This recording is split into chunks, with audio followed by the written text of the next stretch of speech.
Hello everyone friends on the Weller channel. Today I will show you how to fix slow boot speeds on Windows 11. To do this you will need to go to Settings. Here go to the Network and Internet. Here we need to go to Advanced Network Settings. That's it.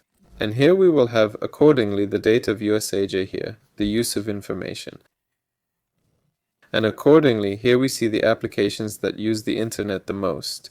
If you see apps here that you rarely use or don't use at all, just uninstall them. That's right. And accordingly, be sure to see if you have an internet limit. Here I don't have it.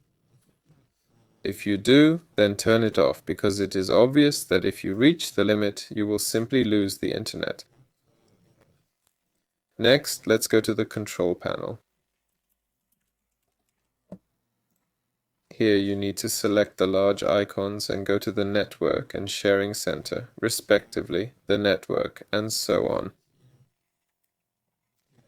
And here we go to change the additional settings of the adapter, yes, well, or just additional settings. No, wait. Here, yes, change the adapter settings, that's it. Here we will have an adapter. I use the Internet 5. Here you will see what network you are using and accordingly right-click on the desired article, click Properties, select IP version 4 here, click Properties.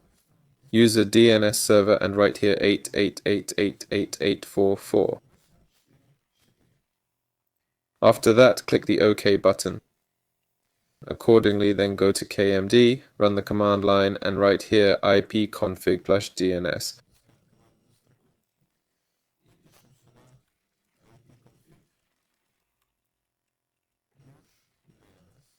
And accordingly, now you should have everything fine and be within the speed limits that the provider gives you. That's all. Weller was with you. Like, subscribe to the channel. Bye everyone.